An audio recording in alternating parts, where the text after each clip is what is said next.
preliminary to the meeting, there's been some talk about what time we may adjourn and gavel out today versus what time we may gavel in on Monday. We will have some bills up on Monday, and if the House gavels in later, we'll adjust our schedule to match, if that's acceptable to the committee. Meaning if we start at 11, you don't have to be here at 8. Okay, so with that, just preliminaries before we call roll. Remember to adjust chair. Remember the decorum and civility that we all insist on in our committee meetings. We're supposed to do this every time. Please stay on topic, on subject. And that if you wander too far, I will bring you back once. Second time, well, you're done. So, any questions from anybody? All right, great. Go ahead, Mark, call the roll. Good morning. Representative Banks. Here. Representative Conrad. Here. Representative Heiner. Here. Representative Knapp. Here. Representative Larson. Here. Representative Lawley. Here. Representative Tarver. Here. Representative Western. Here. Chairman Burkhart. Here. Thank you. So, first bill for our consideration is Senate File 141. And I can see that Representative Western is really ready for these bills. A lot of these come out of some committees, and he's just anxious to present all of them. Mr. Chairman, glutton for punishment, I suppose. Okay, proceed. Thank you, Mr. Chairman. Obviously, Cyrus Western, House District 51. And so we have got a Title 13 bill. This was one that we worked on the Blockchains Select Committee during the interim. The reason it's being labeled a minerals bill is because any legislation that we draft that has to deal with Title 13, anything in the Division of Banking, has to go through this committee. And so that's why you see the bill structured the way it is and why it's a joint minerals bill. I mean, it's a pretty straightforward bill, and I'm just going to try to provide the why it's here, what it does, and why it's necessary in some of that context. Back in 2018, we passed the Speedy Bank, the Special Purpose Depository Institution. It's the new bank charter for these crypto banks. And it's proven to be very successful. It's probably created a couple hundred jobs here in the state of Wyoming over the last 5-6 years. But with a lot of that success has come a higher workload for the Division of Banking, right? That is the regulating entity for these banks and for these financial institutions. And the reality is that the requirements of these jobs, it's pretty technical, right? These aren't things that you can just hire folks right off the street, pay them $20 an hour, and the work will be done. I mean, a lot of this is really highly technical stuff and folks who need a lot of experience. And, I know Mr. Bishop is here and he can do a much deeper dive and speak much more articulately than I can. But I think for the purposes of this committee, the analogy towards this scenario is one that we had in the oil and gas industry. If you remember a while back, Chairman Burkhart, when the Oil and Gas Conservation Commission, there's some staff there that they need. The same kind of thing. These aren't folks you can just hire right off the street. They need to have a pretty serious background in the legal aspect of it, the technical aspect of it, the geophysical aspect. So these are positions that were pretty necessary. And I know Director Kropatch was struggling there for a while to hire some of these folks. And so we had to take legislative action to enable him to create the positions and pay them what is needed. And so that's a similar position here where I know that the banking division is really struggling to hire some of these qualified folks to supervise, some of these inspectors to do the job to the fullest extent. In the event that demand for these charters continues to grow, demand for these positions will also grow as well. And there's a pretty dire need. Again, I'll let the commissioner speak more in depth on it. That's kind of the background here. And really, to go through the bill briefly, really, obviously, it comes down to page 2 and that paragraph G. And really, I think one of the things I like about it, I think it's worthy of I think is really kind of follows the checks and balances approach that we have, is that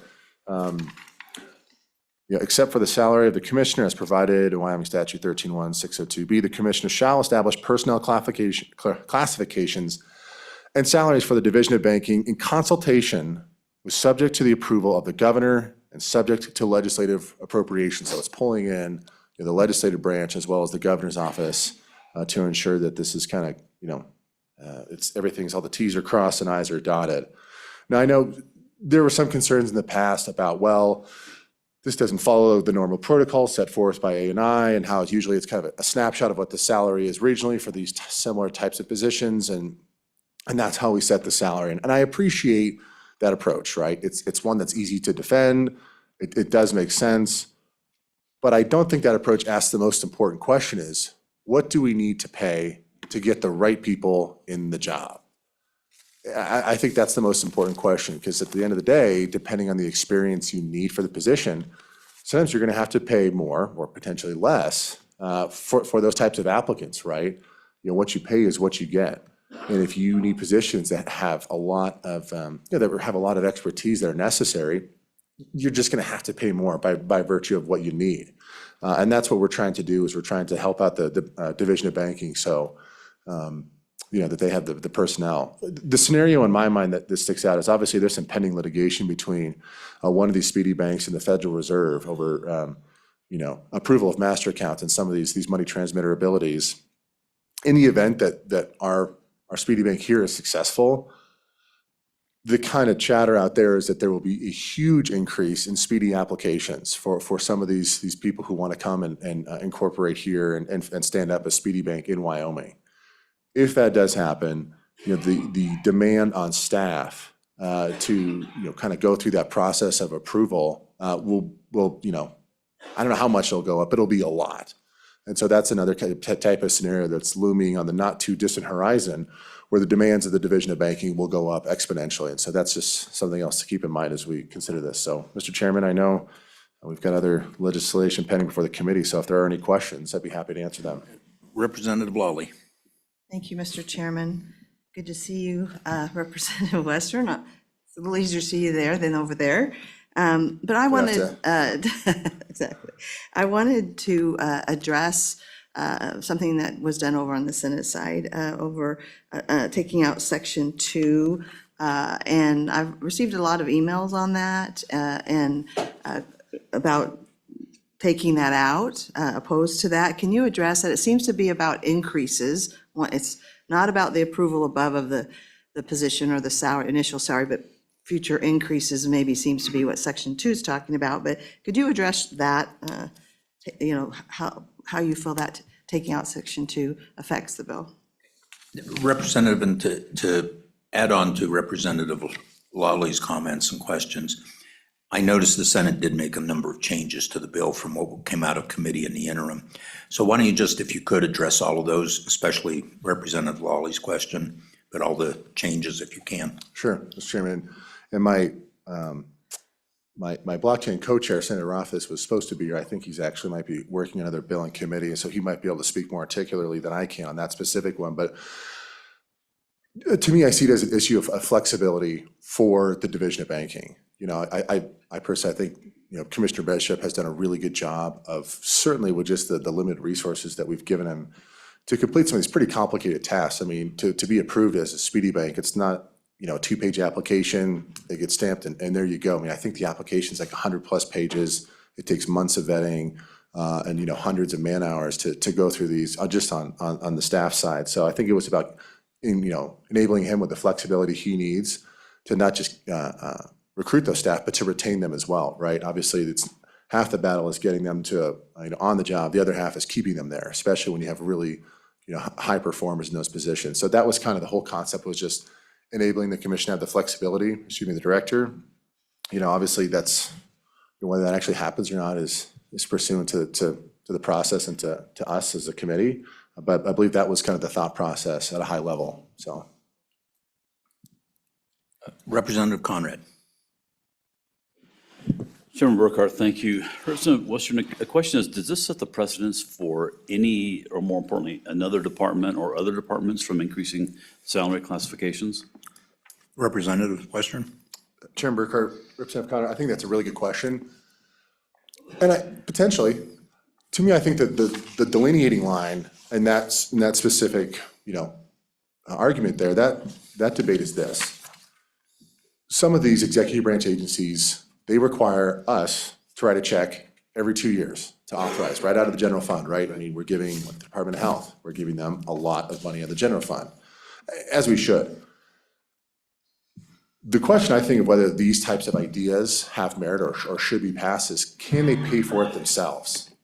And here, if you look at how the Division of Banking structures their fees, their examination fees, and all the other types of fees that they charge on regular FDIC banks, as well as some of these speedy banks, is so long as they can afford this with SR funds, with special revenue, internal revenue, I don't really see a problem there, because it kind of creates that sustainable model of a fee structure to provide the services that these companies want.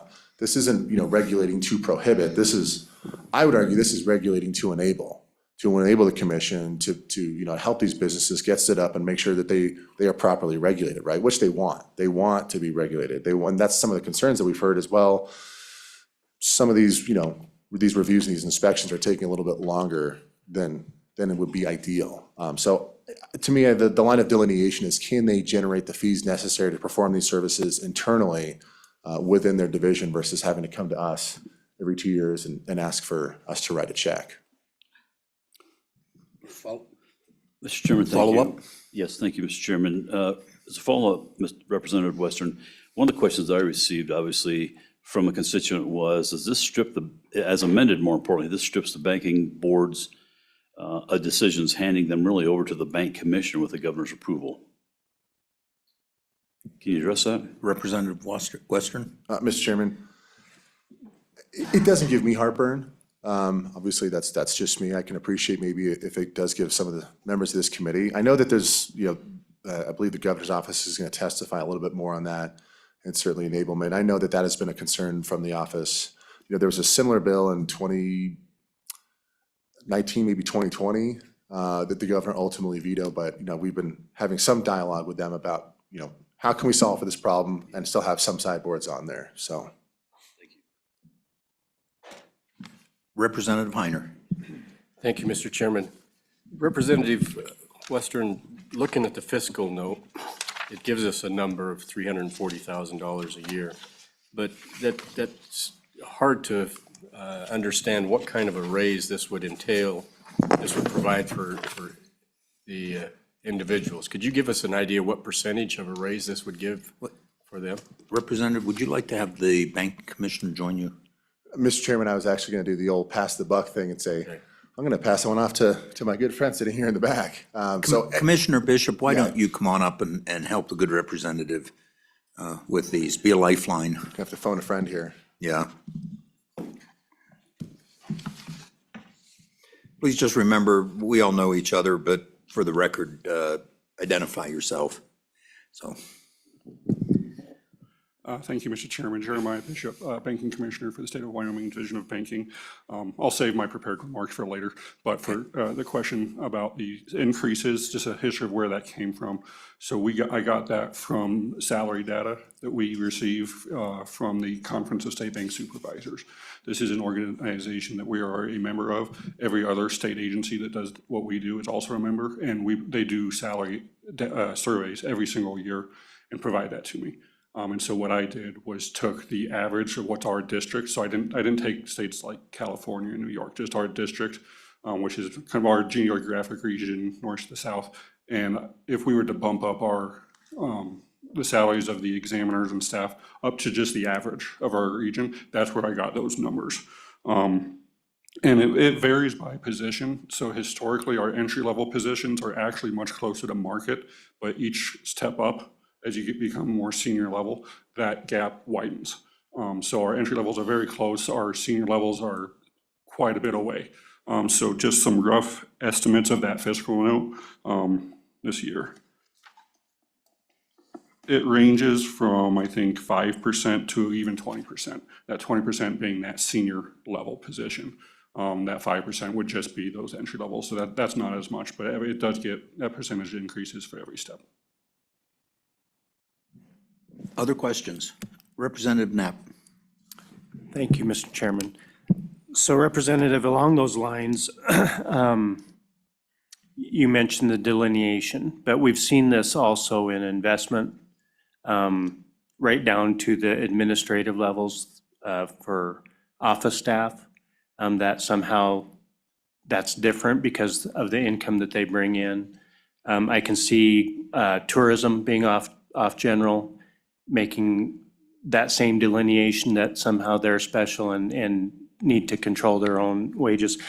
In the interim, we had a remark that we've tried to work with ANI. So my question is, what is the conflict, I guess, when we do have market analysis and we do have evidence to justify those position raises, what is the conflict with ANI that we can't seem to get this solved? Representative? Chairman Burkhart, Representative Knapp. I can just speak broadly. Obviously, I'm not an appropriator. I'm not in that committee, and I've had those detailed conversations with ANI. But I think the stated goal, I believe, is just that concept of uniformity, of like having a very set schedule of the hiring process, of the onboarding, of retention, of pay raises, all that kind of stuff. And because if there's a high level of uniformity, it's easier to defend and explain. And I agree with that. But again, I think I don't want a ton of state employees, but the ones I have, I want them to be really competent and capable. And so to me, that's why I take this approach of saying, well, they generate this revenue internally. The participants that they're regulating, want this regulation. They want the people that they're interacting with for approval, for, audits, that kind of stuff, are on board. As long as all the interested parties are on board and the need for that type of technical staff, I don't have a problem with it. Obviously, it may get boiled down to some of the non-technical staff. Maybe there's a different argument there, but certainly those really key positions, as you're referring to within, the Wyoming retirement system, the treasurer's office, and our investment teams that manage our funds, and as well as this type of scenario. The market participants want it. There's a need for it. I'm fine with, handing off that level of flexibility, to the banking division so that they can perform this function. So. Okay, other questions? So Commissioner Bishop, you're already there. Please add in what the good representative didn't say. Thank you, Mr. Chairman. I'll just answer some of the questions, and then I'll pass it off. I think there's a representative from the governor's office. I'll let them go first, but I'll answer some of these questions if that works. Well, we'll do that when we have public testimony. I just want you to finish presenting the bill, your standpoint. Thank you. Thank you, Mr. Chairman. So just a history of kind of where the Division of Banking sits and the classifications, that I think answers some of those questions. So we're within the Department of Audit, and so all of our positions are auditors. They're classified as auditors and they're paid as auditors. However, there's I think a very distinct difference between the role of an auditor and that of a regulator. Auditors generally find information and report it. Examiners, it is a similar process, but they find, report, and then they also enforce. And we also approve. For example, some companies, not just Speedies, but trust companies and everyone, they can't actually do business unless we approve them. For example, Speedies and trust companies, the banking board grants those charters. However, they can't actually open for business unless we say that it's okay. And I'm not going to say it's okay unless my examiners go in and say, yes, they are compliant with everything we told them to. So that's a little bit of the difference, I think, with ANI's, or the current classification of auditors and examiners. That's I think where some of this separation needs to happen, or currently is not at. Another question that came up is the amendments from the Senate side. Just a history, if I remember right, from the interim, I had said that I had some very serious concerns with the conflict of interest of having the banking board set salaries for examiners. The banking board is made up of members from banks that we regulate. And so having a bank that we regulate set the salary of their regulator, I think, is a pretty significant conflict of interest. And so at the interim meeting, Senator Rothfuss had committed, and the blockchain committee committed, to address that issue. And that was the reason for, I think, the amendment on the Senate side. And I think specifically Representative Lawley's question on removing Section 2, if I remember correctly, that Section 2 was basically saying you cannot increase basically expenditures without approval of the governor. And I think the amendment built that into the language of, in consultation and approval of the governor. So correct me if I'm wrong, but I believe that is the reasoning for those changes. Okay. Any questions for the representative or Commissioner Bishop? Okay, seeing none then, I'll open it for public comment. Representative, you can come back up here and join us, and Mr. Bishop, I guess you can hang out. Don't go away, though. And we'll start with the governor's office. I see no other legislators in the room. We have a priority order of who gets to speak, and the governor's office comes after the legislators, so I was just trying to see who walked in. Okay, Mr. Chairman, please. members Ms. of the Anderson. committee, my name is Betsy Anderson, and I am the Deputy Chief of Staff and General Counsel for the Governor Gordon. And I did think there was going to be another legislator here to speak to this, so I'm surprised it's not, but. So I'm here today, I've come to ask a couple of requests with regards to Senate File 41. Before I get to that, I did want to say we were happy to see the amendment on the Senate side, removing the requirement that the banking board determines the classification and salaries for banking examiners. We saw that as a really pretty direct conflict, and to have them determining the salaries of the people that examine the bank. So we see that as a good change, so we appreciate the work on that. But as to my request, first, as you're probably aware, the governor did veto this bill in 2020, or a very similar version. And one of the concerns he expressed in his letter was the separation of powers. We do believe that the executive branch has made some good progress with staffing for the banking division since 2020. We did start with add-on pay for certain positions in the division. And then, of course, you provided compensation increases. The legislature approved those, and that has helped as well.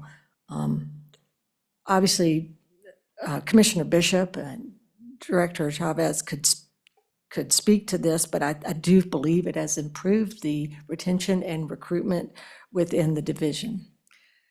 But obviously, the Select Blockchain doesn't believe that's enough, because you're bringing forward the bill again.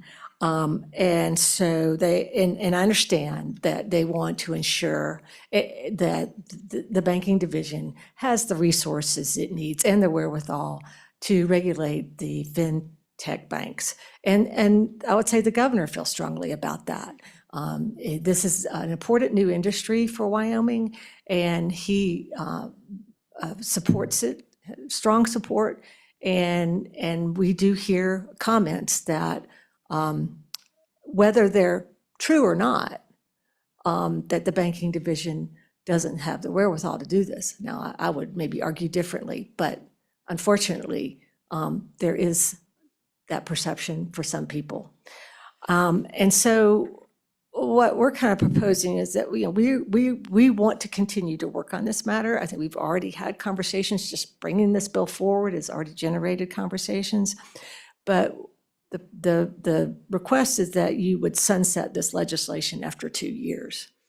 And we feel like that would help ensure that we do not perpetuate the separation of powers issue. You also brought up the idea that wouldn't every agency come to do this? And we don't like that precedent.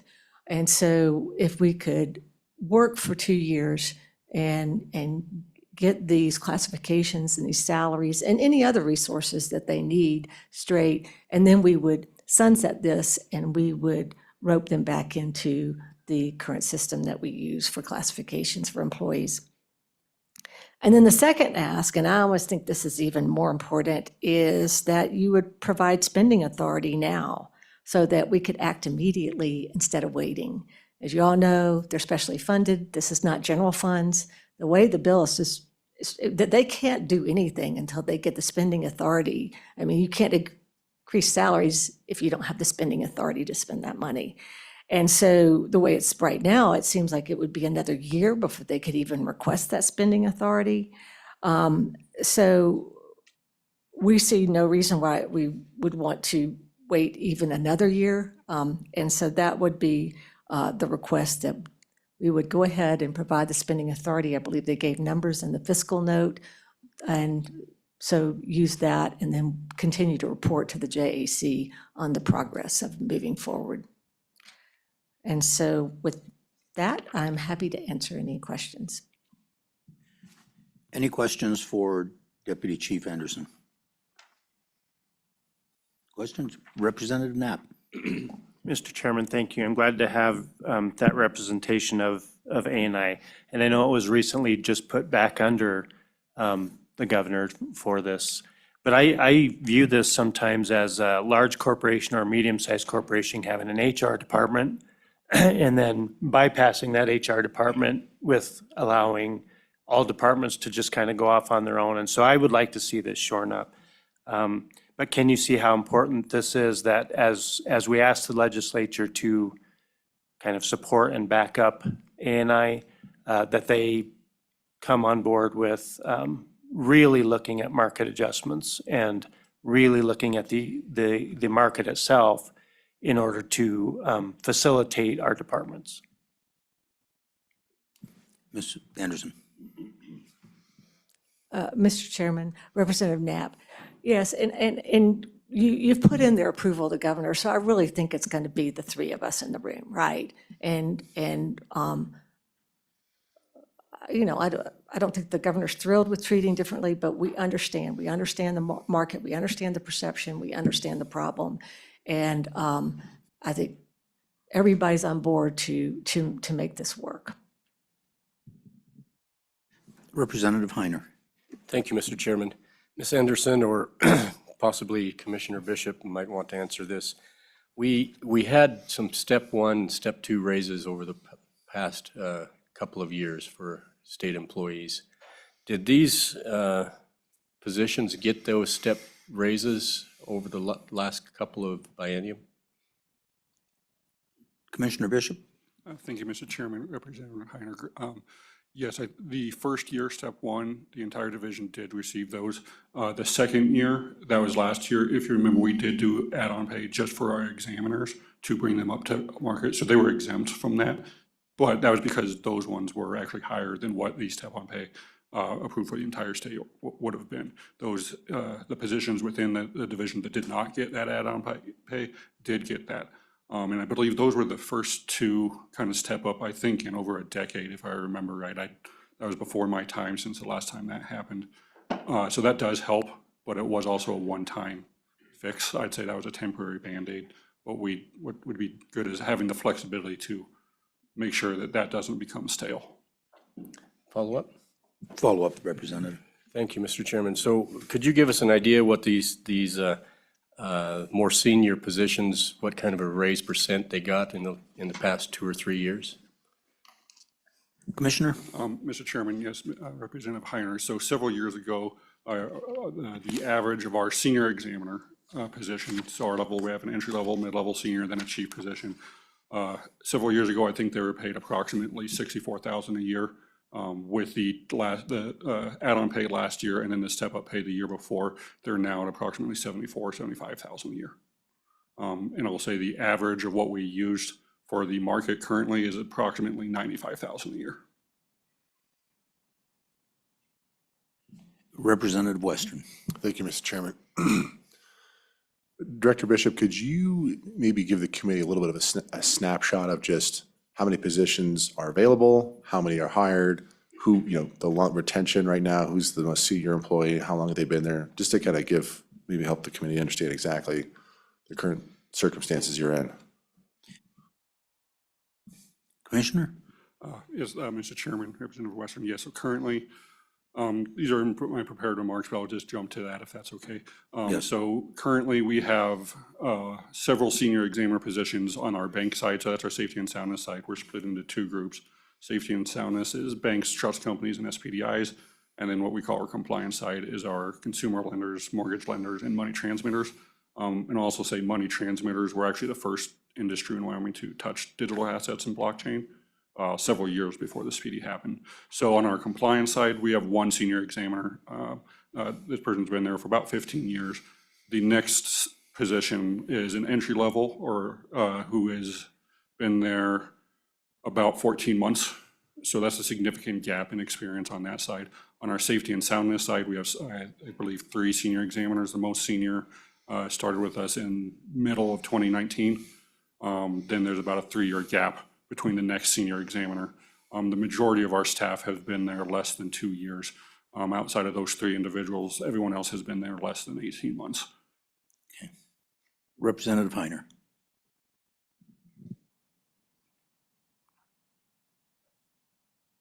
I'm sorry, Representative Conrad.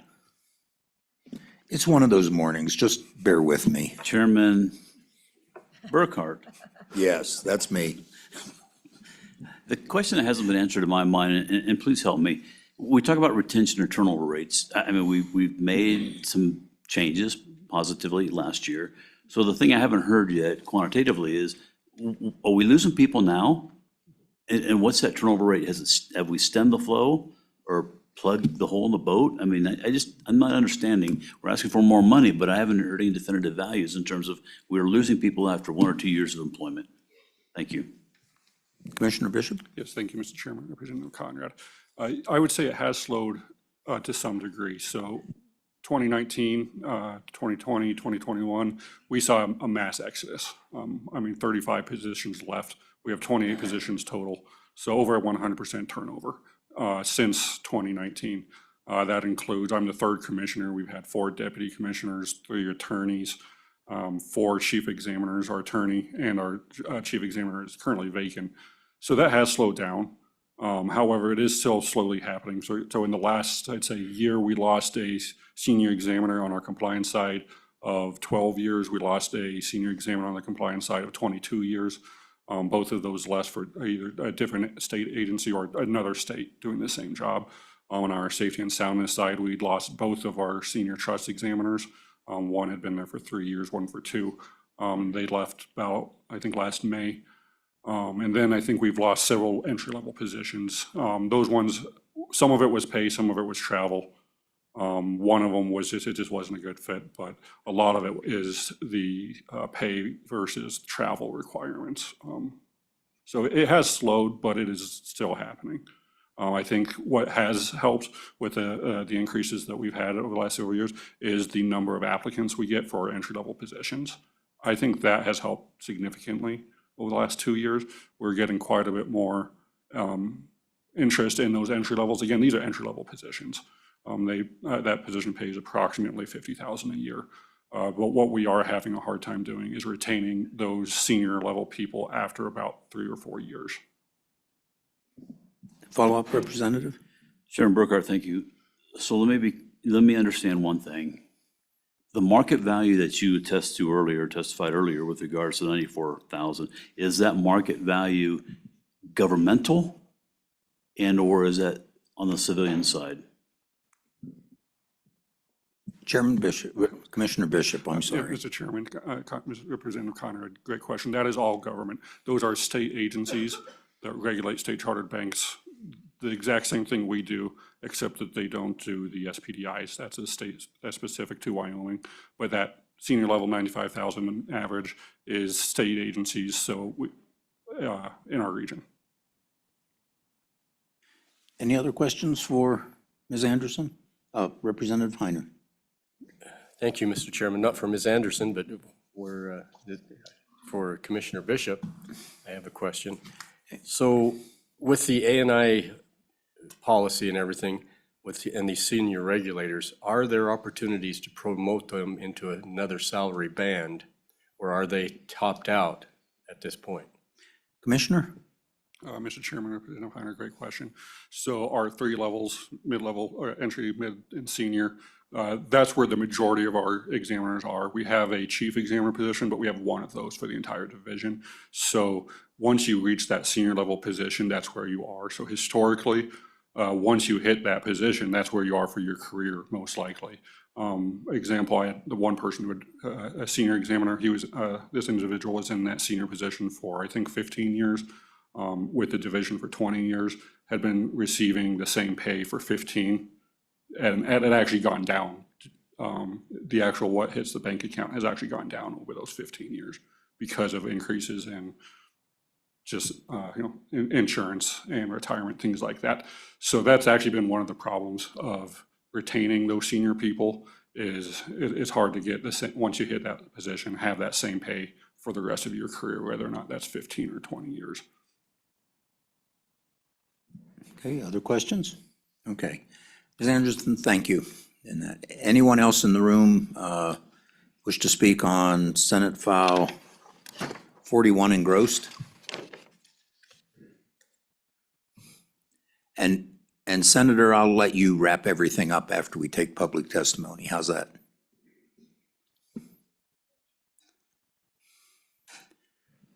Okay, Mr. Morning, Meyer, Mr. proceed. Good morning, Mr. Chairman, members of the committee. Scott Meyer on behalf of the Wyoming Bankers Association. I want to take a little bit different approach. Everything that the commissioner has said is exactly right. But from the banking standpoint, this is where we are. This is an issue that deals with our reputation and how we deal and how we're seen around the country and probably around the world. But this is where we are. We have to have good regulators.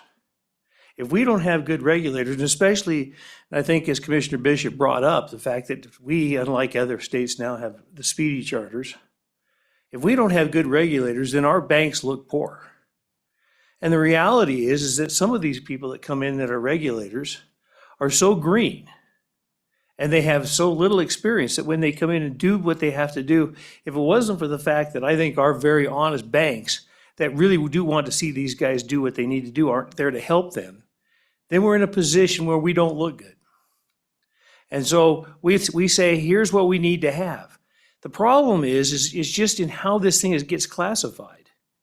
And that's what I think it keeps getting missed on the point, A&I has different things and here's the rates that comes up, but it's not so much just the rate of pay that A&I has. A&I has these folks classified as auditors. Well, what can an auditor do? He can write you a nasty letter, but that's about it.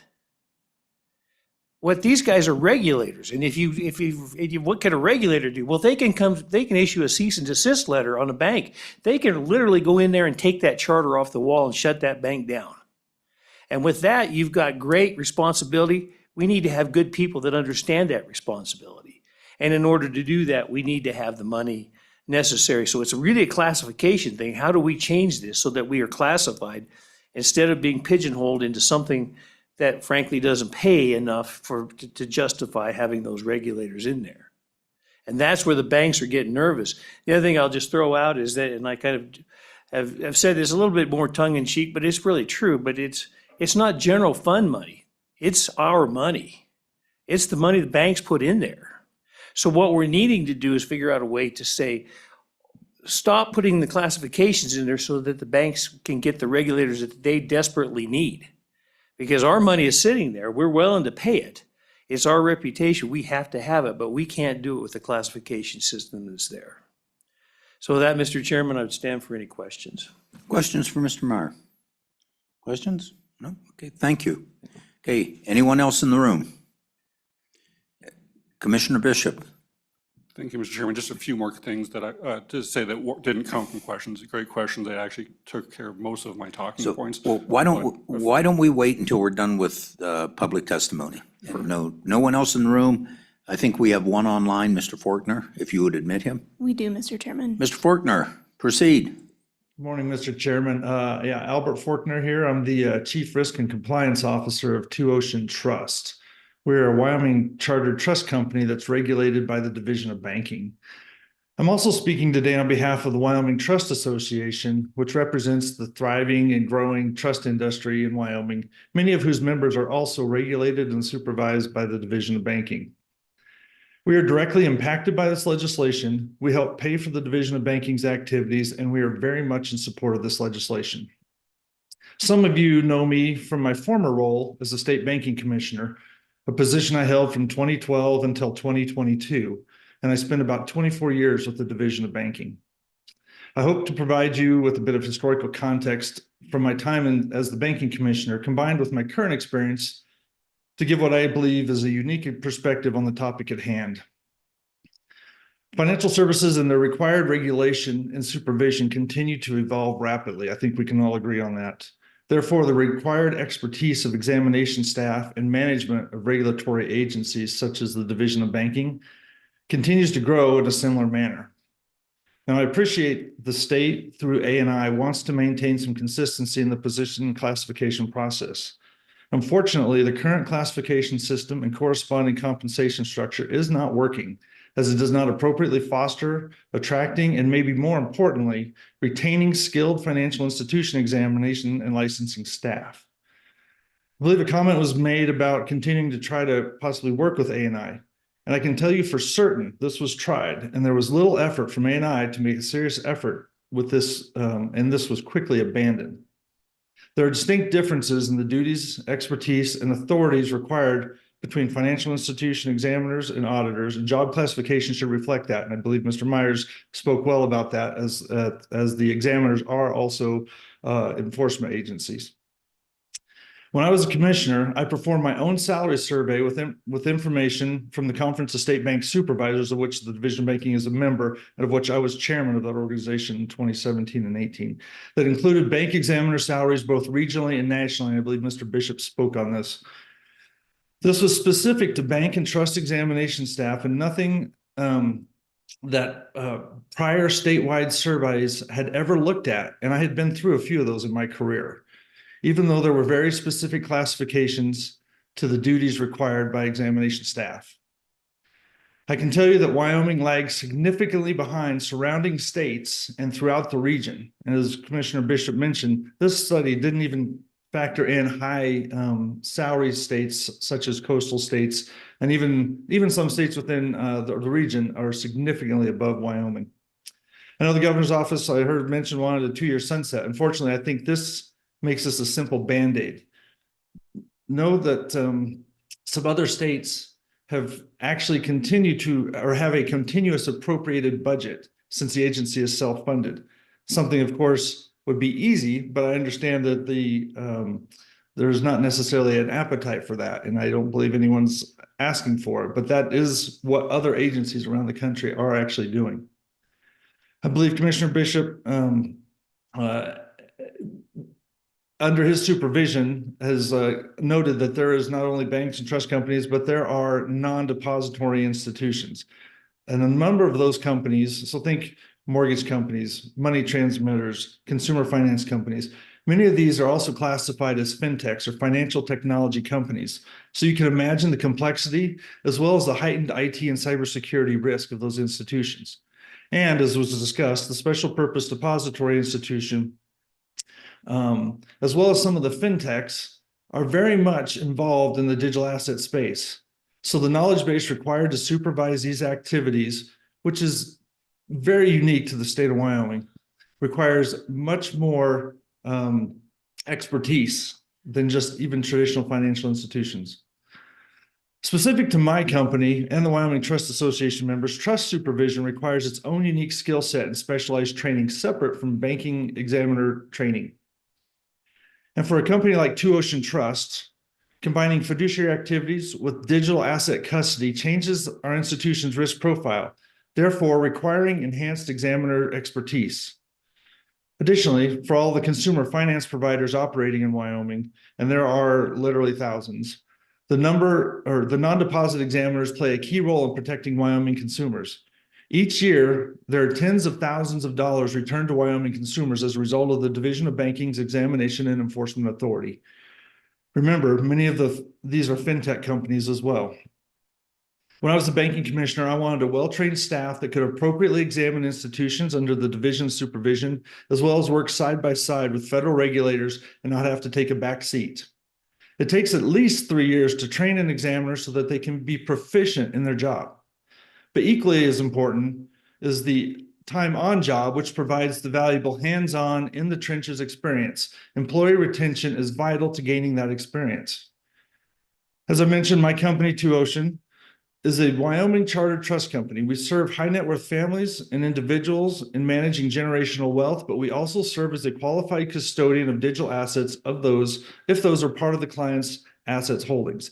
And I will say that is unique to trust companies across the country. As an officer and director of a Wyoming financial institution, I want examiners that come into my shop to understand and accurately assess the safety and soundness of the company. And as part of our charter, I feel the state owes that to our clients. While I don't want to speak for any other Wyoming regulated financial institution, I imagine most, if not all, desire to have knowledgeable and experienced and seasoned examiners assessing the condition of the respected institutions. Mr. Faulkner, I'm gonna Yes, sir. have to ask you to kind of wrap up your comments. We do have other legislation to consider, and I have to be conscious of the time. Yep, no, you're actually at my last bullet point here, Mr. Chairman, is that I was going to highlight that Wyoming has been known for its ability to foster innovation and attract business, but companies do look at the regulatory structure and the abilities of the regulator. And that is something that we do not want to give other states or of companies the reason to look elsewhere, because we do not have a well-trained and well-retained staff. So with that, Mr. Chairman, any questions I can answer, I'd be happy to. Any questions for Mr. Faulkner? Question? Representative Western. Thank you, Mr. Chairman. I guess less of a comment, just want to let the committee know that I really appreciate all the work that Mr. Fortner did as commissioner. That was when we were passing a lot of the speedy legislation in that bank charter, and it was a bit of, building the plane while flying it, but I really appreciate Albert's, all the hard work that we did together to get that legislation into law. So thank you, Albert, for testifying. Thank you. Thank you. Okay, any other public comment? Not seeing any, I'll close public comment. Senator, you were a little late to the party, and I know we all have multiple obligations this point in the session. So I'm going to give you the opportunity, along with the commissioner, to bring us home. Thank you, Mr. Chairman, and I appreciate that opportunity. I was in committee and rushed down here as soon as we closed. This is an important piece of legislation for the reasons you've heard, and it sounds like you've had very good testimony. We have built what we consider to be the best financial technology regulatory structure in the country, particularly with regard to digital assets. And we know that there are a lot of very large financial technology companies that are looking at the state of Wyoming and looking to domicile here, to operate here. And we've had many conversations in recent weeks, in fact, about companies that are interested. A lot of them have talked to the commissioner and to many of us. We want to be able to welcome them, but these large institutions look to the regulatory structures, credibility as a big part of their willingness to locate and their capacity to regulate, as Mr. Meyer mentioned a few minutes ago. We want to regulate to enable rather than regulate to restrict, and we need to ensure that we have a sufficient regulatory staff to carry out that job. We can't just talk the talk, we have to walk the walk, and that means that we have to have a sufficient regulatory staff for Commissioner Bishop to get the work done.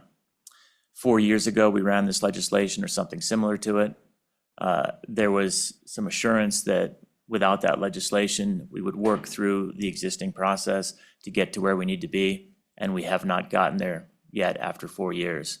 So here we are once again. This is essential. And I do understand, Mr. Chairman, the desire to make it work through A&I, and I share that desire. I think we need to look at the statutes that guide A&I and perhaps give them more flexibility to work through that process so that A&I can address the needs of other agencies that are in similar circumstances.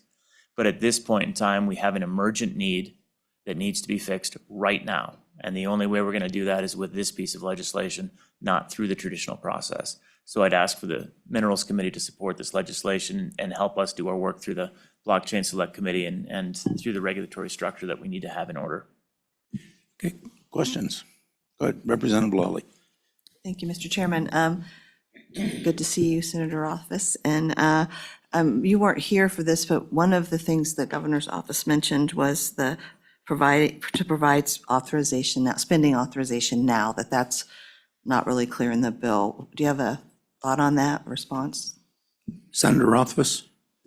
Mr. Chairman, I guess I would defer to the commissioner on that. It would be my belief that providing this flexibility would give sufficient spending authority, because they do have spending authority within their budget. They just don't have the capacity to restructure their position descriptions because we continue to limit them through what their FTEs are described as. I could be mistaken on that, and they might need additional language, so I'd look to the commissioner to see if that's accurate. If they need additional language to provide that flexibility, I would welcome that. Representative Larson. Thank you, Mr. Chairman. While you were in your other meeting, the governor's office did mention a sunset provision. What are your thoughts on that for like a 2-year sunset on this bill? Senator? Mr. Chairman, Representative, I think that would be better than not having the bill. I do think that that could give some runway to try and fix it through an A&I process or get the A&I process back into shape. I guess the concern would be, would a couple of years be long enough? My one recommendation, if you're going to do a sunset, would actually be to make it a 3-year sunset rather than a 2-year sunset, so that it would fall within a general session when the sunset expires, rather than a budget session. And at that point, there would be substantially more flexibility. I don't know that the sunset is necessary. The other thing that we could do is really just see how this works out. And then as legislation moves forward, assuming it does with A&I, then this could be revisited concurrently with that timeline. So I'm not averse to it, but I just think this problem needs to be solved, and solving it right now, however you all would be willing to do it, would be welcome. Representative Knapp. I always hear the frustration in people's voices with A&I. Is there some statutorily limiting feature that prevents them from creating not an auditor's type position, but a new position, a new job classification with these positions? Senator? Mr. Chairman, Representative, I'll first of all say I don't really know. I just know that in 4 years, what we requested hasn't happened, and so I come back as a legislator and come up with legislative solutions. What I will say, though, is that we built the statutes. They create the bureaucracy, and A&I is implementing that bureaucracy, and there's an awful lot of detail in those statutes. So I guess that's a way of saying maybe, but I do know that we are complicit in any challenges of bureaucracy that have been created, because you all know as well as I do that we do like to create some bureaucracy from time to time, and that Appropriations Committee, particularly Mr. Chairman, likes to create bureaucracy from time to time. So I know that they have their hands are somewhat tied, certainly, in making these decisions. Okay, no other questions. So with that, Commissioner Bishop, a few wrap-up comments, if you would. Thank you. I would like to get this done fairly quickly, because we have one other bill that may even take longer than this. Thank you, Mr. Chairman. Yeah, I will not say very much. Most of this has already been discussed either through questions or other comments. One thing that I think Representative Wester did touch on was just the need for flexibility in processing applications. Right now, that is one of the more significant problems, is we just don't have the staff to really process more than really 1 or 2 official applications at a time, whether that's an SPDI or a trust company. And these take 3 to 4 months statutorily of just the investigation period. If you take into consideration the draft review and the process of actually getting them approved, it's about a 9 to 12 month process. So to only really do 1 or 2 at a time really creates a bottleneck. And I think has been a problem when that's the first question that I generally get asked from a potential applicant, is how long is this going to take? And the answer of 9 to 18 months is generally not welcomed very well. So that's one of the problems. And so this is, I think, hopefully provide for some flexibility, whether or not it's adding temporary positions or just hiring staff as needed, just to speed things up a little bit. That's, I think, I can't say I want more money. That's not what I'm saying. I just like something that would give me some flexibility to just manage the ebbs and flows of the regulatory system, whether or not it's applications or economic downturns, just to handle that in a little bit more faster manner than what's allowed now. With that, I'll stop and see if there's any other questions. Okay, thank you, Mr. Fortin. I'm sorry, Commissioner Bishop. I spent a lot of time working with the previous commissioner too. Okay, thank you. So committee, your pleasure. Moved by Lawley, seconded by Western. Okay, discussion on the bill. And it's only a 3-page bill. We can go through it page by page, but I don't see where that's really necessary. Mr. Chairman, I just have one comment. on Please. it.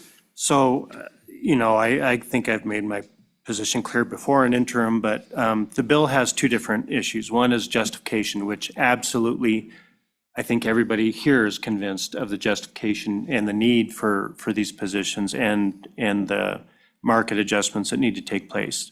Number 2 is process, though, and one was brought up, the separation of powers. I have issue with fees off budget. Can you imagine if oil and gas said we only want oil and gas money to go to oil and gas, or coal to go to coal issues? So I think everything falls under the purview of general budget when it comes to income. And the third thing, and the most important thing, is the loss of structure. In any corporation, that department that deals with classification of jobs, market adjustments, increases in wages is very important to remain consistent. Now, I'm not saying that we need to push the governor's office, who this falls under, to make those changes. However, I think the structure is important because once you have departments peeling off and deciding for themselves what to pay their employees, how to appoint their employees, I think it's a very slippery slope to have every department come to us with that issue, and for that centralized portion to just fall apart. Thank you. Representative Larson. Mr. Chairman, is now an appropriate time to offer an amendment? Yeah, amendment. Anyone else have comments? Comment or amendment? Okay, go ahead, Representative Lawley. Thank you, Mr. Chairman. I share your concern, Representative Knapp, about the pattern of going outside the process. I hope it is itself a sign to now the governor's office, now that we've moved that there, to really think about where things aren't working right, because it's evidence of that. But I think there's been sufficient evidence we heard during the interim and even today about some situations do have a sense of urgency or emergent need, and that we can't ignore that because the structure's not working. But I share your concern. Representative Western. Thank you, Mr. Chairman. And I think I can certainly see the line of logic in that particular argument, but we talk about process, and I would say that by virtue of this bill being here and the discussion we've had in the last 4 years shows that the process isn't working. At a minimum, it's not working the way that we intend it to, right? Because we're putting our division in a really tough spot. And I think, when we've got industry coming forward and saying, hey, we want this, I think that's a pretty clear indicator that something has to be done, right? And I think that's really, for me, is the tell-all that what we have here now is an option that might be a little bit of a deviation from what we normally have in the books, but one that we know will start to address the problem. And I also have a couple of amendments too, Mr. Chairman, if now is the appropriate time, or. Okay, well, I think Representative Larson jumped in there first, so we'll give him first crack at amendment. Representative Larson. Thank you, Mr. Chairman. I'd like to move an amendment to add a 3-year sunset to the bill. I'm not sure where that would fall, but I'll give LSO the flexibility to put that where it needs to go. Is there a second? Second. Okay, seconded by Conrad. So discussion on that amendment, and the logic with 3 years being it falls during a general session rather than the budget session. Go ahead, Representative Conrad, or Heiner. Oh. Thank you, Mr. Chairman. So I've got an issue with a sunset because if this bill passes, we're going to give significant raise to these individuals. Let's say someone gets $15,000 raise when this is enacted, and then 3 years from now, if we do nothing, we take that back. I think that's heartless. I think it would be better if we do resolve this through other means, through fixing our problem with ANI or whatever it may be, we repeal this at that time. But to put a sunset, and if we fail to do what we want to do, to take that money back, that is very, very difficult for me. So I'm going to be a no against this. Representative Larson. Thank you, Mr. Chairman. I appreciate that perspective from the good representative. The reason why I brought this amendment is just from precedent of how the governor has acted on this specific legislation. And so I'd like to see this stay alive, at least for the time that we've set in this amendment. Other discussion on the amendment? Okay, all in favor, say aye. Aye. All opposed, no. No. Okay, amendment is defeated. Any other amendments? Representative Western. Thank you, Mr. Chairman. This is more of a conceptual amendment, and I move an amendment around the concept of just that spending authority. We can put language, say, pursuant to this act, the department or the Division of Banking has the authority to expend internal funds for these positions. You can say line 7, page 3 after the period is what I'm thinking. Unless, of course, there's alternative suggestions. Is there a second on the amendment? Seconded by Larson. Okay, discussion on the amendment to give the department spending authority for these positions. Representative Western, do you want to specify an amount of spending authority? That's usually in the budget when we do that. Mr. Chairman, I can't think of a good number off the top of my head. I can do some research between now and say committee of the whole and, amend that as well. But I can't think of anything off the top of my head at this moment. Okay, we do have the administrative impact letter, if you'd like to use that. I think we could say 340,679. Go with a round number, please. Okay, 350. Okay, all right. So the amendment is to provide spending authority up to $350,000 of internal funds, SO in the budget, those are SO accounts, to the Banking Commissioner to do this. All in favor, say aye. Aye. Opposed, no. Okay, that is adopted. And that is a conceptual amendment. Mark, do you have that?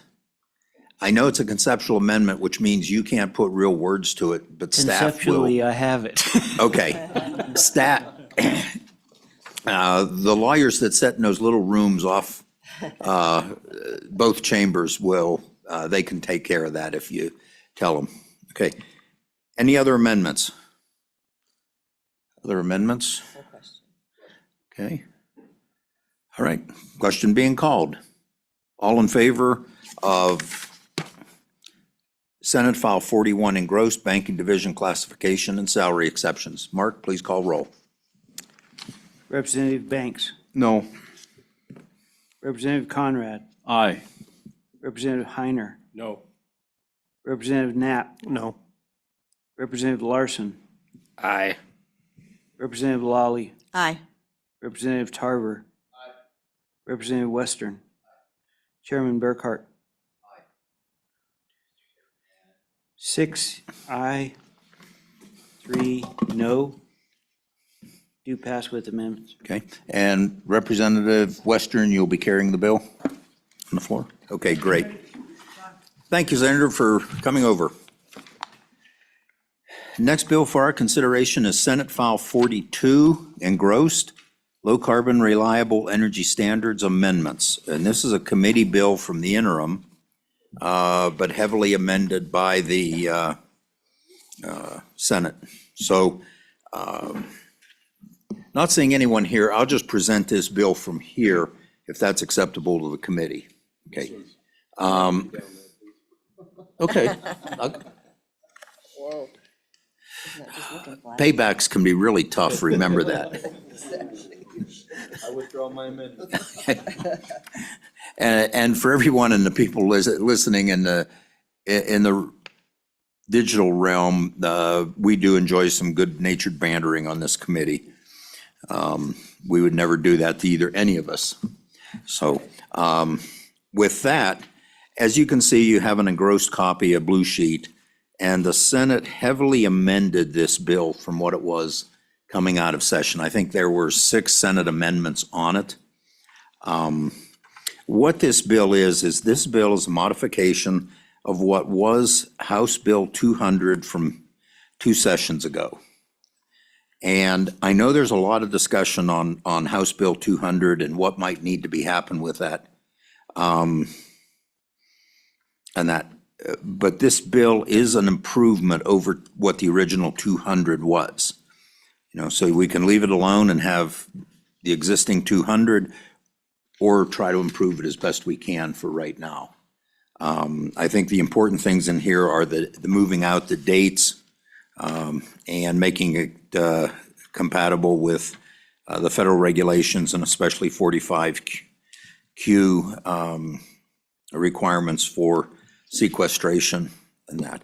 So the most of the Senate's amendments came in starting on page 4 and through the end of the bill. And if you look on page 4, there's a very extensive amendment in there talking about requiring an annual report. Well, let me back up a minute. Okay, I got to remember where I am on these amendments. Long report on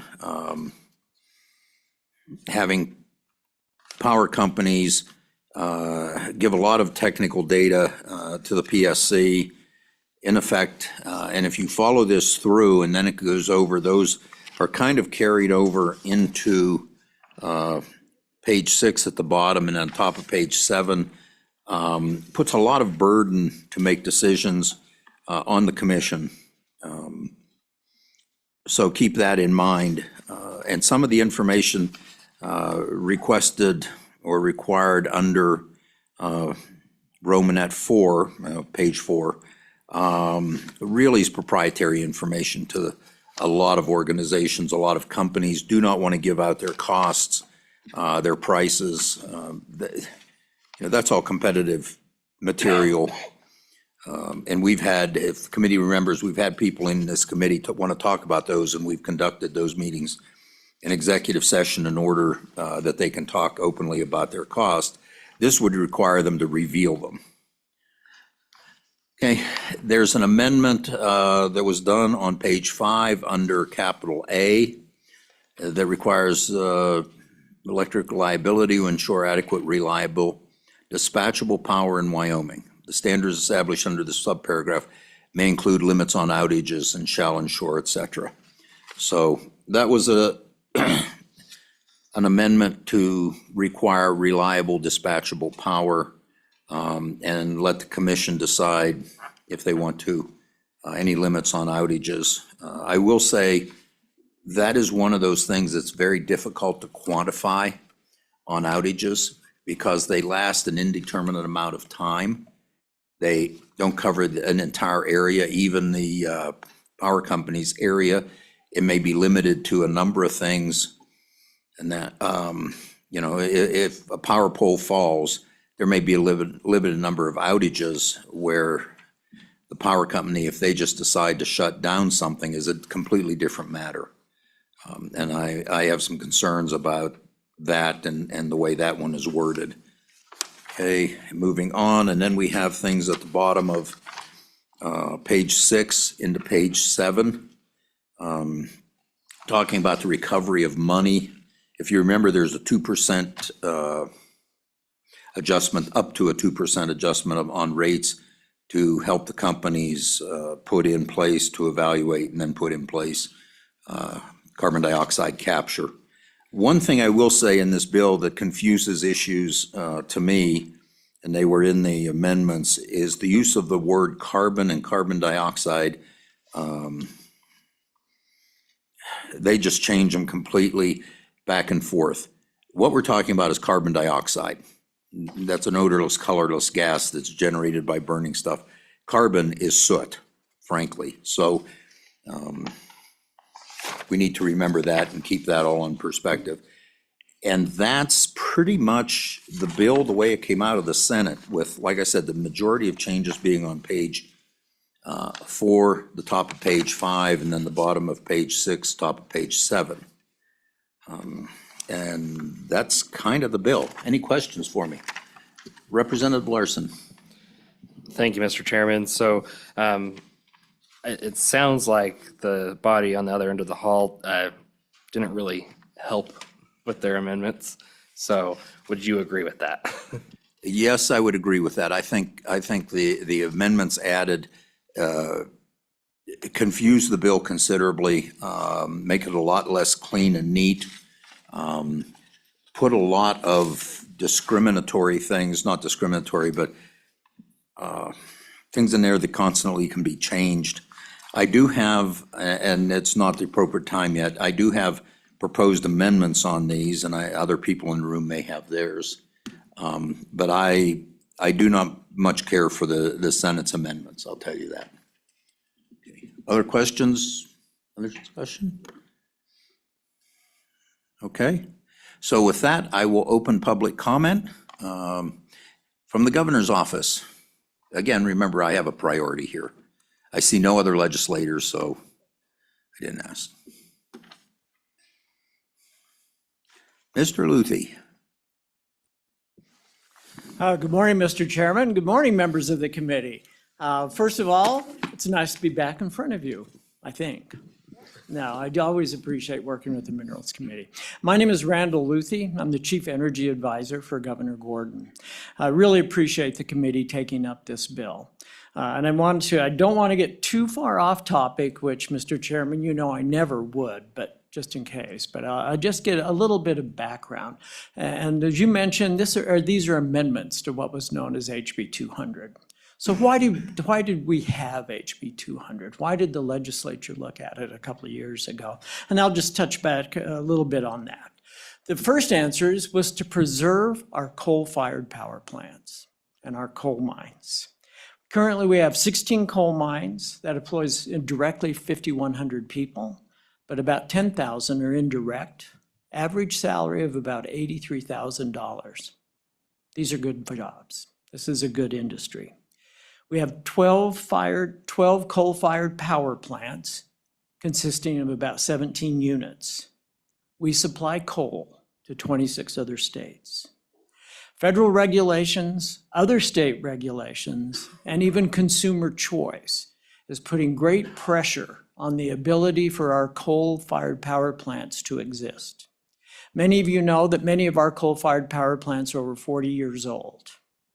They may be nearing the end of their depreciable life, but that doesn't mean they're near the end of their useful life.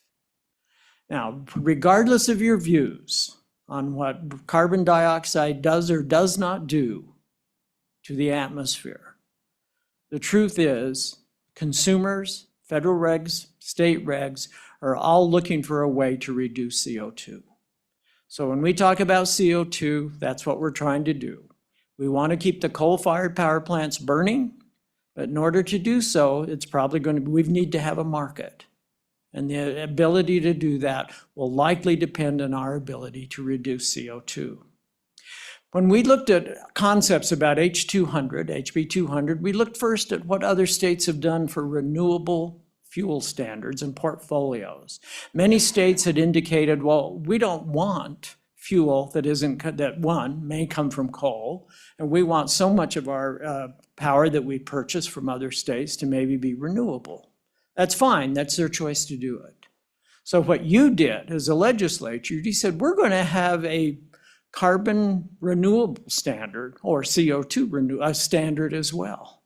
And we want our utilities to actually look at what it would cost, what it would take to put carbon CO2 capture units on facilities. So that's the purpose of HB 200. It doesn't mandate that they will do it, but I can promise you the utility companies had not been looking, in my opinion, had not seriously been taking a serious look at what CO2 capture could do. This bill required them to do that. It was never meant to be set in stone. And I'll say the regulated utilities in Wyoming have worked closely with you, and I think with the governor's office, to try and improve HB 200. And that's what this bill does. I'm just going to touch a little bit on the amendments. And the only other thing I would add is Wyoming has a long history of protecting its industries. And on the coal industry, we knew CO2 would be an issue 12, 15 years ago.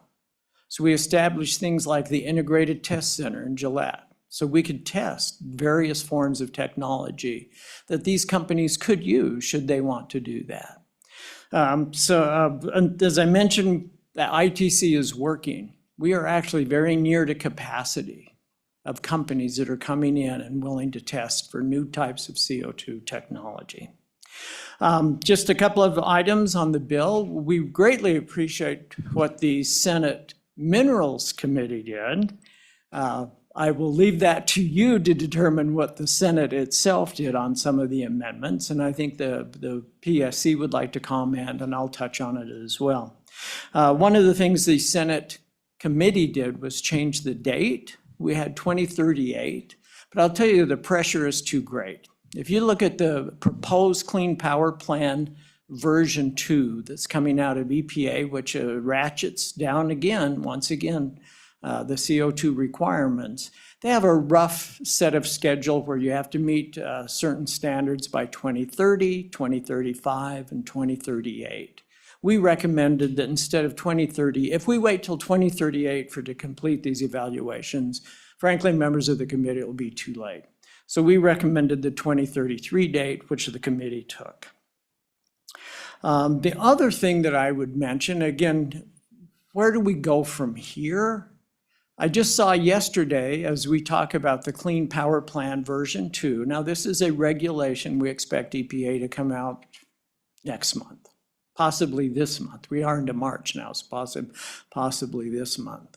It appears that they have heard the problems with reliability.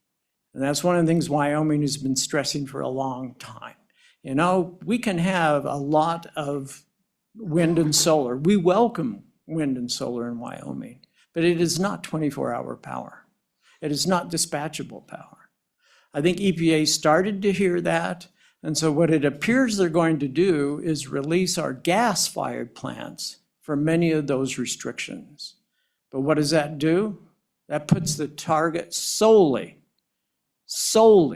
on our coal industry.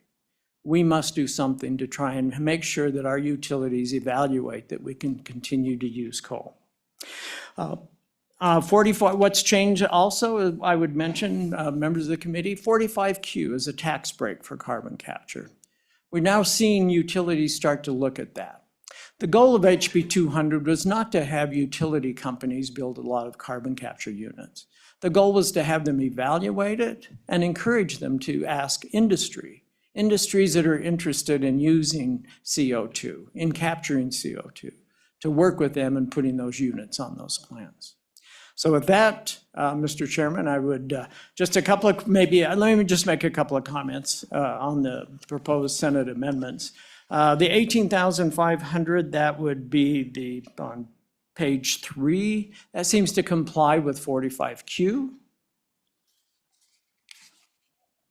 The amendments that you mentioned about what's additional in the reporting requirements, I will leave to the PSC, but I can tell you the PSC has very qualified people to talk about utility rates, but this might be stretching their expertise a bit to make some definitive decisions, but I will let them address that.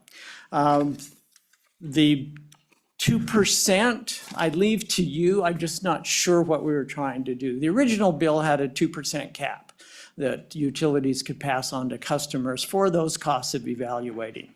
We talked about that those costs of evaluating should include things like feed studies or some early studies. Utility companies were finding when they were contacting other companies about putting a CO2 unit on, they were being told, well, it'd sure be helpful if you could give us more information, like what would the feed study be? What are the feasibility studies? So that was one of the original amendments to allow that type of work to be done by the utilities. But I will let them address that as well. I too think you might, not that I would ever tell you how to run your business, but you might want to have some discussions with the Senate about those changes on the committee of the whole. So with that, Mr. Chairman, questions, please. Any questions for Mr. Luthi? Any questions? Oh, Representative Conrad. Chairman Burkhart, Mr. Luthi, good to see you again. Just a quick question for clarifying. You mentioned there are 16 coal mines in the Wyoming, as well as 5,100 employees. But my real question begins, is there 12 coal-fired plants with 17 units? Is that correct? That is correct. I had 19 units. Mr. Luthi. Thank you, Mr. Chairman.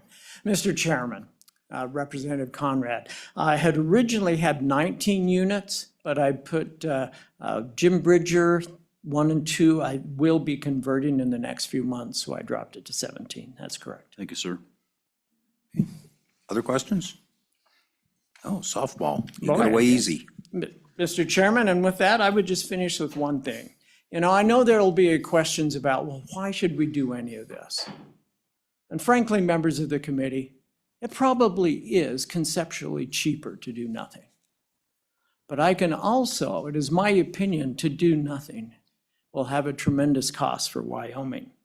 Because nothing means we're going to continue to shift from our non-fossil units to renewables that are, by most people think are less expensive. But are they? You know, there is a cost to having less reliable power. There is a cost to need to overbuild renewable facilities to make up for that less reliable and 24-hour power. And above all, there is a social and community cost to shutting down 16 coal mines and 12 coal-fired plants. Those jobs are not going to transfer automatically to the renewable industry, as much as I would like them to do, but they don't. The renewable industry just requires fewer jobs. So with that, Mr. Chairman, thank you. Thank you, Mr. Luthi. Okay. PSC. I don't see any other agencies in the room, so please come up. We put 4 chairs there just for you. We travel in a pack, Mr. Chairman. Yes, that's fine. So, Good morning, Mr. Chairman. Chairman Throne, please Thank you. proceed. I'm Mary Throne, Chairman of the Wyoming Public Service Commission. Somewhere in my travels, I've misplaced my badge, but I'll get a new one. And I have the other members of the commission with me, Deputy Chair Petrie, Commissioner Robinson, and our counsel, John Burbridge. So I think maybe the best way to proceed, if it would be helpful to you, is that we can just sort of walk through the engrossed bill and I can Please, say what we like and what we don't like. that's very acceptable to the committee. So, Mr. Chairman, on page 2, we have no concerns about those changes. And I guess I should back up and say it's not really a question of what we like or what we don't like. It's what we can live with, I guess, what will work for us. So we have no concerns with those changes. Nor do we have any concerns with the date change on page 3. But getting to page 4, we do have concerns with this amendment. We already require through our rules for companies when they bring in a plan to us or do their interim plans to provide opportunities or to discuss opportunities for utilizing the carbon. And we don't limit it to EOR. So 1, we already have this in our rules. 2, there are other things to do with the carbon besides EOR. Obviously, EOR is the most likely use of carbon at this point, but as Mr. Luthi mentioned, there's a lot of research happening in Wyoming and across the country, and so we require them to discuss all options for utilizing carbon. I'm not really, I guess this burden is on the utility to report to us, but we would have to review it. And as Mr. Luthi said, we're not the Oil and Gas Commission, we're the Public Service Commission. So I have concerns about us digging into the weeds on break-even points of oil and gas. We'd probably be relying on what they tell us, or we'd have to hire additional staff to address this issue. Commissioner Throne, that was also my concern with this also, that it makes the commission kind of a judge and jury over issues that really aren't your issues. I would agree with that assessment, Mr. Chairman. We do like to be judge and jury over the issues that are within our authority, but not those that aren't. So I think that pretty much sums up my concerns on page 4. I don't think we had any concerns with the original language. Representative Heiner? Mr. Chairman, thank you. Commissioner, you're specifically on page 4, I think you're addressing lines 9 through 22. Mr. Chairman, Representative Heiner, yes, that's correct. All right, thank you.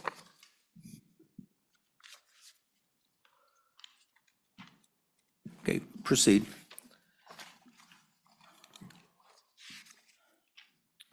So on page 5, Mr. Chairman, the changes that were made to subparagraph capital A are to be consistent with SF 22.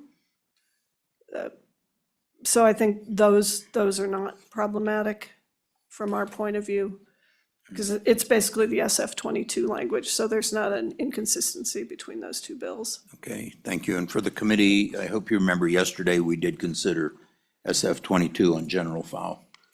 And Proceed. Mr. Chairman, just as a quick reminder, that's the electric reliability bill that came out of the Corporations Committee. So on page 6, I guess we would again leave it to you on the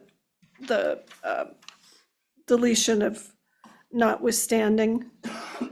We did agree with we actually proposed the deletion of the laundry list of items that was in the original bill because we have the flexibility to allow those costs. And I don't personally like laundry lists and statutes, because if you forget something, then you're always arguing about whether it should be there. So we were okay with that committee deletion. In fact, I think we recommended it, so. But the concern we do have on this relates to the earlier discussion. So beginning on line 21, after subsection, no rate recovery, that section through the top of, all the way to line 6 through on page 7, we would request that you consider removing that. I would point out that if you keep it, there should not be a period after paragraph on line 3, because that's not grammatically correct. It's not a sentence. You need to put the two together. And I think that's it, Mr. Chairman, unless I've forgotten something, which is entirely possible. Okay. Any questions for Chairman Throne or anybody else on PSC Commission? Okay, all right, thank you. Okay. Any other public comment in the room?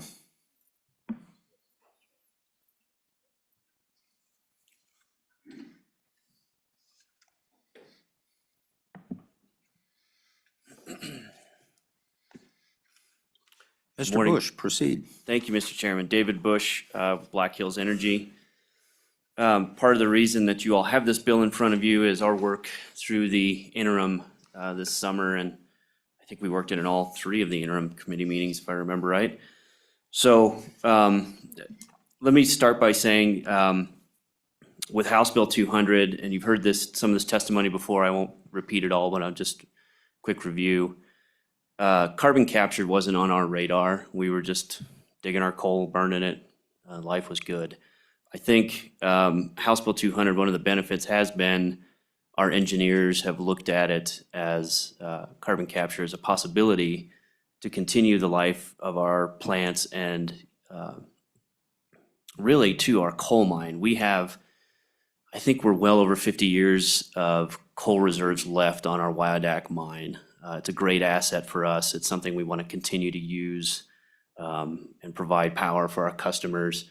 For the committee's memory, we provide power to Western South Dakota, Cheyenne in this area under our other utility, Cheyenne Light Fuel and Power, through those coal mines. So we also have a small section in the Newcastle area that's served by our South Dakota utility, Black Hills Power.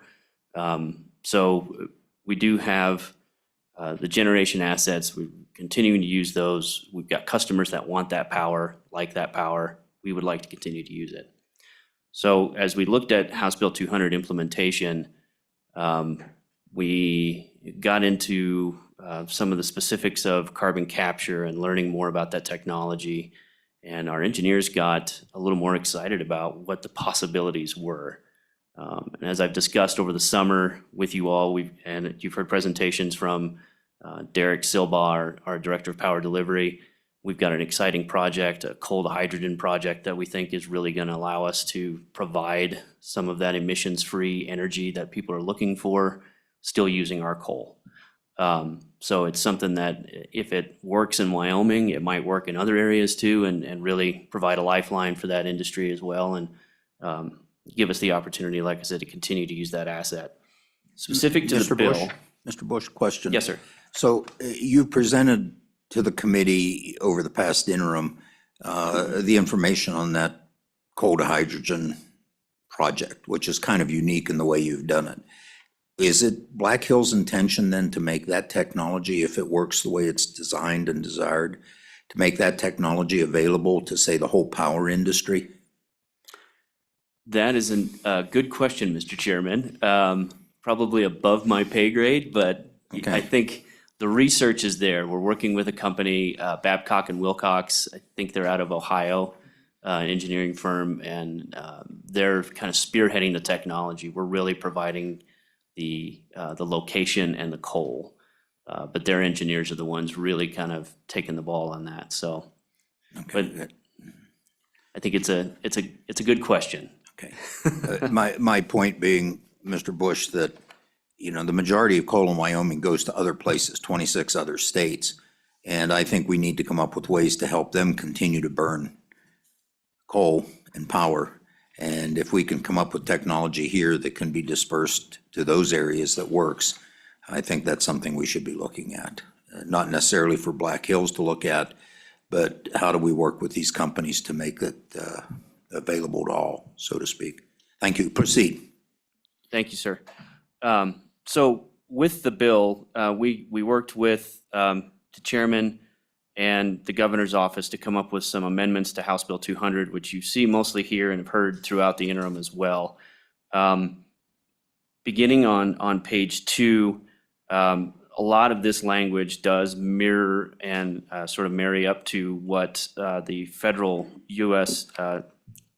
the federal 45Q code is, which, as the chairman and others have pointed out, it provides tax incentives for carbon sequestration. That's really the way that has been identified by a lot of companies as how we're going to pay for all this and make it work.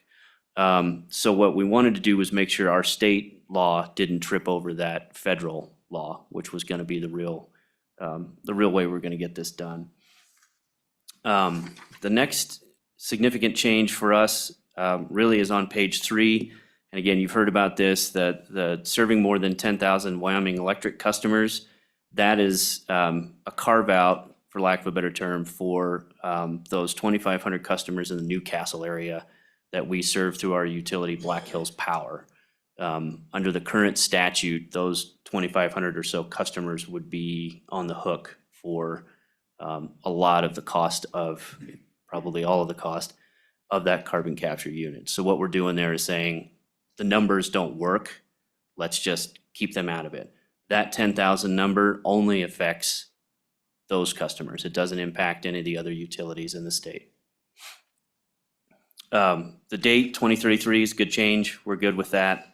The language on the top of page 4, I believe that also marries up with one of the other bills that's moving through the Corporations Committee. I think it might be Senate File 22, but I don't remember for sure on that on the top. And then, as has been discussed, beginning on line 9, the Senate added this language here.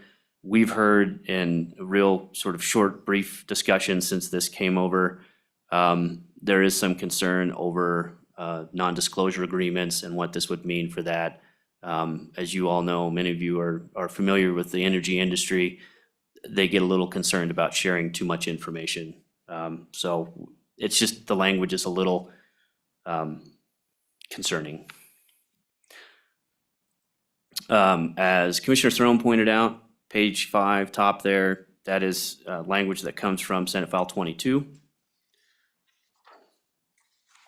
And then at the bottom of page 6, the new language added in there, I think we also have some significant concerns over as to how, if the amendment stands the way we read it, we would not be able to provide for the ongoing operation and maintenance of a facility once it's constructed. And that doesn't really play with how we usually run business. Once we, coal plant, gas plant, whatever it is, we have to have the ability to keep it and maintain it once customers pay for it especially. So a change there would be helpful. And I think, Chairman. Representative Conrad. Thank you, Mr. Chairman. Mr. Bush, can you reiterate that and specifically what lines you're referring to? I'm sorry, Mr. Chairman, Representative, at the bottom of page 6, beginning on line 21, no rate recovery, and then over to the top of page 7 through line 6.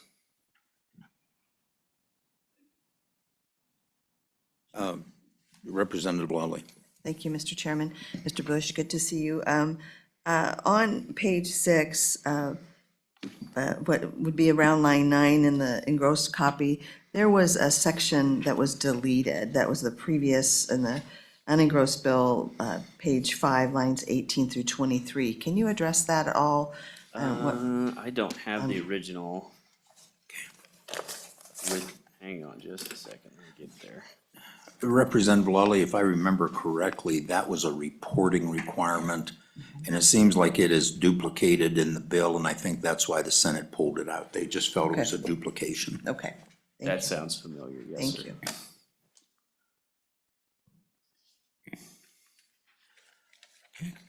Mr. Bush, other comments? No, sir, other than we support the bill with some of those changes, if possible, to kind of clean it up and perhaps make it a little clearer on our responsibilities and working with the commission and otherwise, the ability to, the dates, as Mr. Luthi pointed out, pushing those dates back continues to help us examine the technology and get it to a point that it's a little bit more commercially ready. There's a couple of different processes out there that work well that my engineers, I think, talked about when they were here. I'm not an engineer, so I don't want to get into too many specifics, but there's some opportunities there, and we're hopeful that we can continue to, like I said, continue to use our coal asset and our power plants to help Wyoming, and we think the bill, returning the bill to perhaps the way even it came out of your colleagues in the Senate Minerals Committee cleaned it up pretty well, so. Okay, thank you. Thank you, Mr. Chairman. Any other testimony in the room? And considering the time, I'm going to have to start limiting testimony. I guess I'll give everyone 2 minutes. How's that? We do want to complete this bill before we leave. So. Good morning, Mr. Chairman, members of the committee. Rick Cason with Rocky Mountain Power. In the spirit of time, agree wholeheartedly that some of the Senate floor amendments are not, do not follow the intent of the original bill that came out of your joint committee. So that has already been addressed. Again, I'm going to plow a little bit of the same ground, but on page 4, again, the Senate floor committee, starting on line 9, going through line 22, it seems to force utilities to make these contacts with the shalls in there. And would agree wholeheartedly if this is removed, it goes back to the original intent. One very minor point on line 11 into 14 area, it identifies that the utility shall report about the companies or organizations or peoples that they contact. But if this stays in, we need to consider what if an entity contacts the utility. So again, it's very minor, but for clarity purposes. Page 6, page 6, starting on line 21, going over to page 7, line 6, would agree wholeheartedly with the Public Service Commission that that can be removed as well. I think that is, it's rather restrictive and prohibitive. In the spirit of time, again, Mr. Chairman, hopefully that's less than 2 minutes, try to answer any questions that your members may have. Questions for Mr. Kaysen? Any questions? Okay, thank you. I guess we'll go right down the list. Mr. Detai. Good morning, Mr. Chairman, members of the committee. Travis Detai with the Mining Association. Mr. Luthi kind of stole some of my thunder as to why we're here today, but the industry fully supports the pursuit of carbon capture technology for emissions. We fully agree that, given some of the headwinds we face, some of the, the political and economical issues surrounding coal-fired generation, we need to do this if we're going to keep our coal resource viable and keep our coal miners employed. I would like to speak to something that Mr. Bush noted, 50 years worth of coal at the Wyodak plant. That plant, or at the Wyodak mine, that mine has been mining coal for over 100 years. It is the longest continuously operational surface coal mine in North America, a tremendous asset, and we want to see it open, keep it open, and this is a way to do it. So we would just encourage the committee to move the bill forward, continue to work on it, and we support the bill, Mr. Chairman. Thank you, Mr. Detai. Mr. Obermuller, proceed. Good morning, Mr. Chairman. Pete Obermuller, Petroleum Association of Wyoming. Mr. Chairman, a stem winder of a speech for you, but I'm going to limit it to reminding the committee that in Wyoming we have 75 oil fields with a minimum of 10 million barrels of oil, recoverable oil each. And the most successful way of getting that out is with CO2 injection. The fact of the matter is in Wyoming, carbon is a commodity and we need more of it. And so with that, I'll just associate myself with the comments of Mr. Detai and Mr. Bush and ask you to move the bill with the amendments I think you're thinking about. Thank you, Mr. Chairman. Okay, thank you, Mr. Obermuller. Questions? Okay, thank you. Anyone else in the room?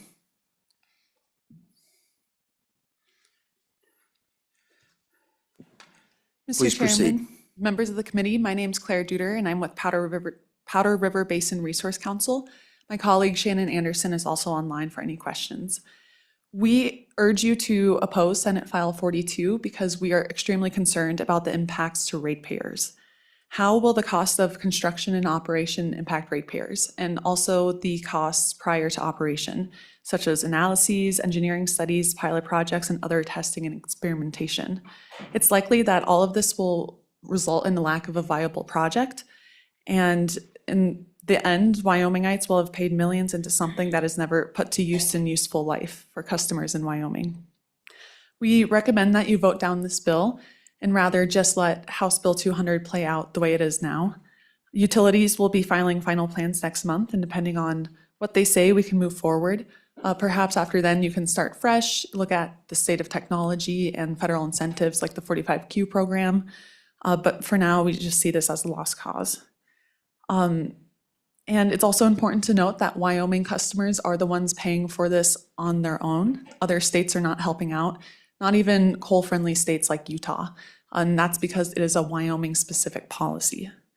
And bigger picture, we're concerned that this bill sends a message to the world that Wyoming's picking winners and losers, and the only winner is coal. And that'll really not encourage renewable energy and the economic development that could bring to Wyoming. We understand that reliability is an issue. It's something that we care about a lot, and this is just not the bill to address that. So given all that, we really urge that you oppose this bill. Thank you. Thank you. Questions, Mr. Thank you very much. Ms. Anderson, you're on screen for us. Thank you. Do you have any follow-up comments to that? No, Mr. Chairman, we would just concur with the comments already presented to you about the Senate amendments. They are concerning and likely unworkable for the commission. So we would appreciate you removing them from the committee, or the committee of the whole, and the floor amendments from the bill. Thank you. Thank you. Okay. All right. So, okay, with that, I will close public testimony. Committee? Moved by Larson, seconded by Lawley. Committee, in the interest of time, I did propose write up some amendments if you want to go over those. but I will give all of you the opportunity to push your own amendments first. Anyone have any amendments they would like to? Representative Conrad. Chairman Brookhart, thank you. I'd like to propose an amendment on page 4. I'd like to begin at line 1 and finish at line 22 and delete. So your amendment is to delete all of paragraph Romanet 4, correct? That is, yes, that's correct. Okay. Is there a second? Second on that? Nope. Okay, sorry, but your amendment dies for lack of a second. Okay, other amendments. Representative Heiner. Thank you, Mr. Chairman.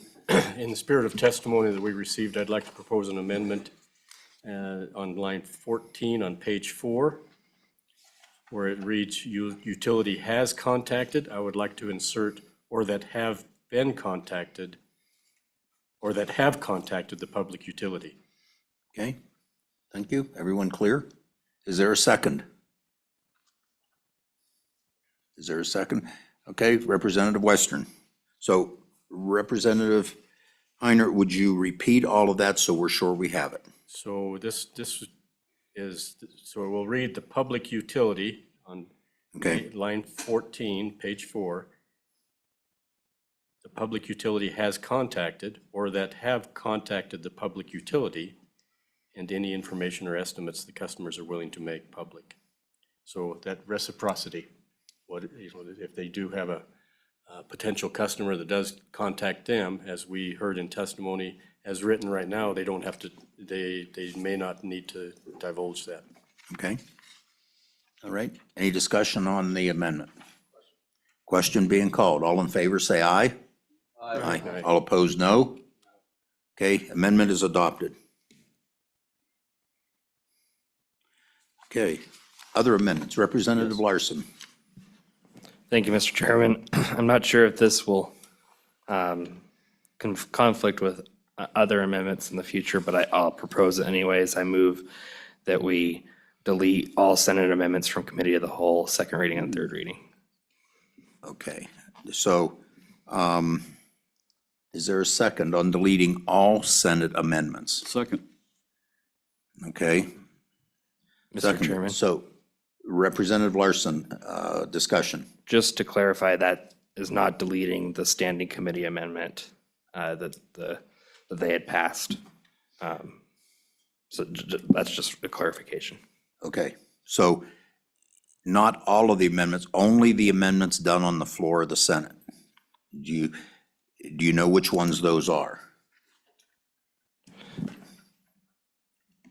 Mr. Chairman, yes, I do. So that would be Senate Committee of the Whole Amendment number 1, number 2, and then second reading amendment number 1, 2, and 3.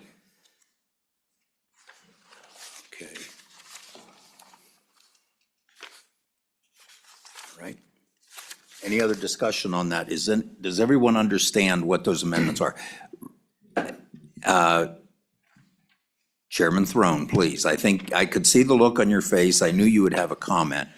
Mr. Chairman, the Committee of the Whole Amendment number 1 is the one that makes the bill compatible with SF 22.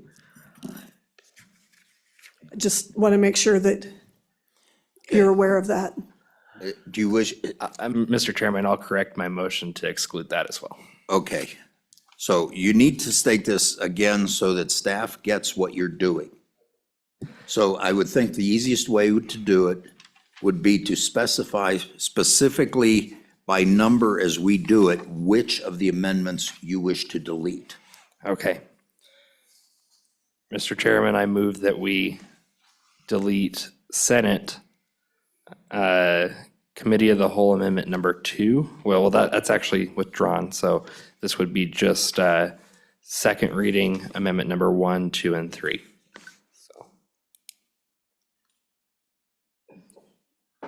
Mr. Chairman, could we have a reason for this? Yes. Mr. Chairman, I just think through testimony, we've heard that that those amendments have not, aligned with the original purpose of the bill as we've worked it through the interim, and so that's why I've proposed that amendment. Other discussion on this? It pretty much, excuse me, it pretty much takes the bill, other than for the standing committee amendments and that one committee, the whole amendment, it pretty much takes the bill back to the original form. Okay, I'll second You- revised. okay. The second is good with those changes and the specifications of which of those amendments. Okay, all in favor of that amendment? And Mark, do you have that kind of? Do you understand what we're doing? Just to make sure, because you've got to go back to staff with this. What I have, as I understood it, was delete what the Senate had amended, amendments 1, 2, and 3. Okay, second Second reading reading. amendments in the Senate, 1, 2, and 3. Correct? Except, okay, okay, that's good, because there are no third reading amendments out of the Senate. I just want to make sure. Okay, everyone clear on what we're doing here? Other than for some small changes? Okay. Representative Banks, please. Mr. Chairman, not being able to see all those in writing, I'm not comfortable voting on removing just their amendments, not knowing what that does. Representative Larson, do you want to give an explanation of what those three amendments do? Mr. Chairman, I will do my best. I'll pull them up here on my phone to explain what the amendments are. Second reading amendment number 1 would be page 6, line 15. After subsection, insert, no rate recovery shall be allowed by the commission under this paragraph. You're going to, Representative, you're going to have to convert these over to the engrossed copy. Okay. Let me make sure we're. Representative Western, you have some clarifying words? Mr. Chairman, I'm assuming you're talking about to the engrossed version, page 6, lines 21, or starting on line 21, no rate recovery shall be allowed by the commission of this paragraph after the Public Utility Commission operates of the carbon capture. Is that I think that's the one that we're talking about? Yes. Yep, and then I'll go to second reading amendment number 2 on the Senate side. Let's see. It had some grammatical changes, and then on the standing committee amendment, it deleted page 2, lines 15 through 20. It's confusing to track that in on second reading amendment number 2.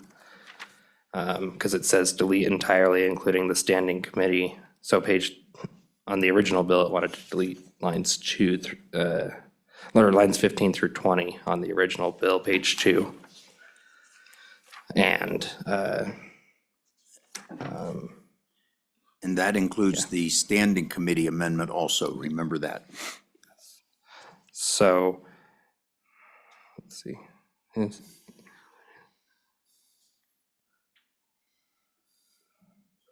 Let me look at 3. Okay, so we actually are just doing 1 and 3. Sorry. Okay, so the amended amendment is now to delete Senate second reading amendment 1 and 3. Is that acceptable to the second? Yes, sir. Okay, so that we're clear. All right. Yes, my intention with my amendment was not to delete the standing committee amendment from the start. Okay.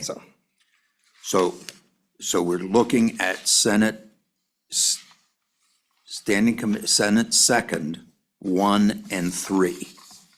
Yes, and 3 is that language that was added on page 4, that long paragraph. So that, just for the explanation on that one.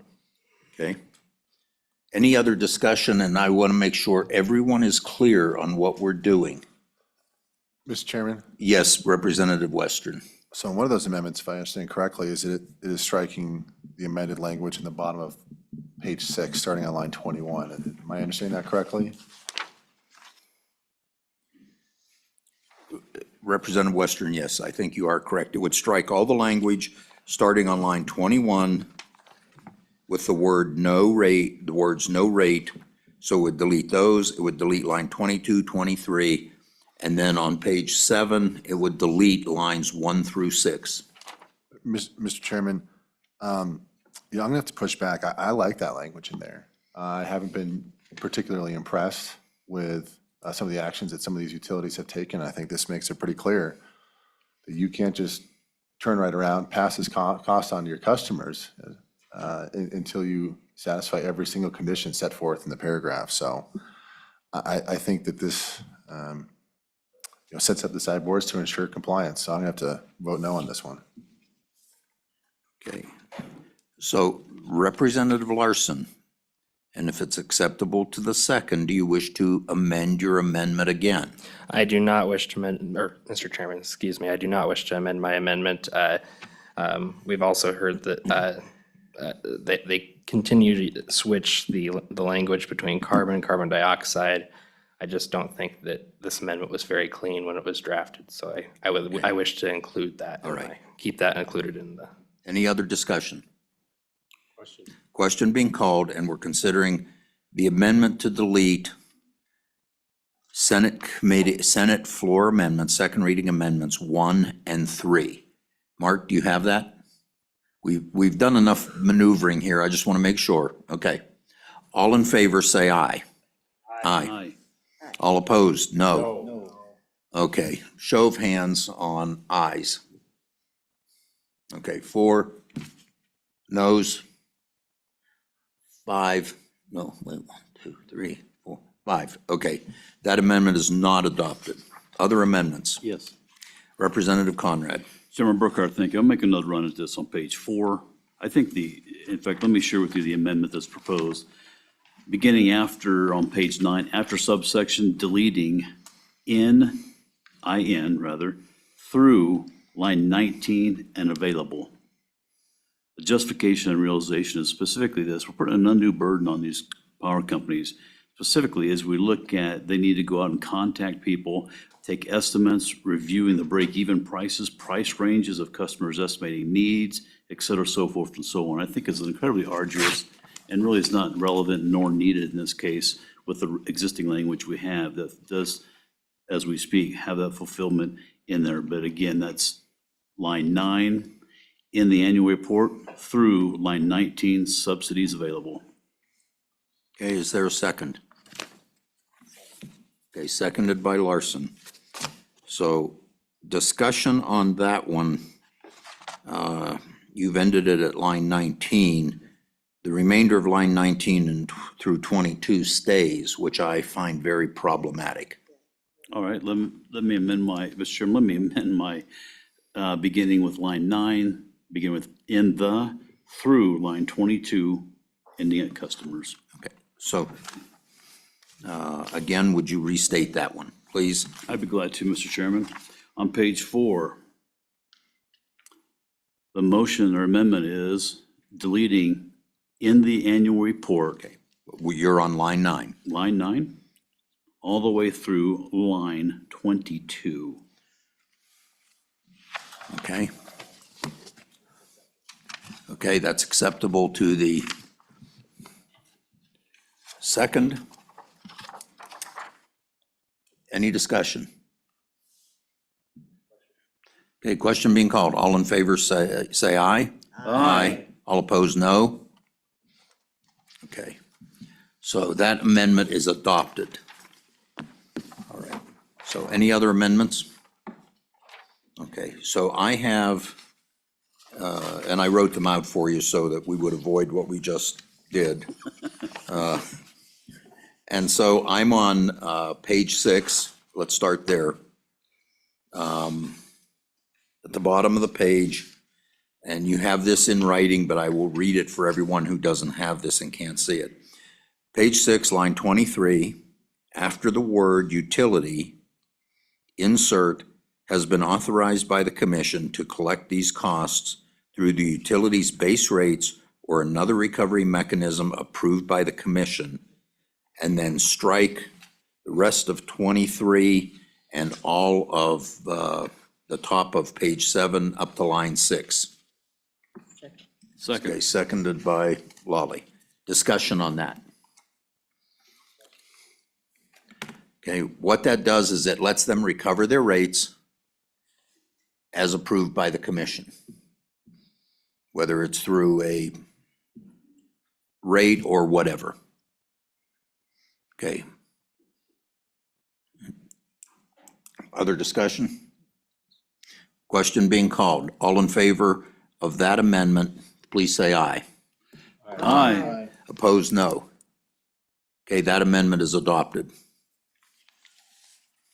Okay, I think then, if we go back to page 4, and I'm just a little on the technically geeky side, as I said earlier. CO2 or carbon dioxide is what we're after. Carbon is pretty much coal, soot, any number of things. People, we are a carbon life form. So I would propose an amendment on page 4, line 6, to delete the first 2 words of that sentence, carbon or. Second. Okay, second. Is there any discussion? Question being called. All in favor, say aye. Aye. Opposed, no. Okay, that amendment is adopted. Okay. And I think we've removed all the others. Okay.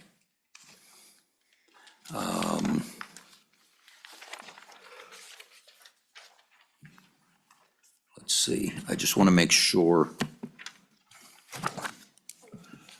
I thought I had one more here. Uh-oh.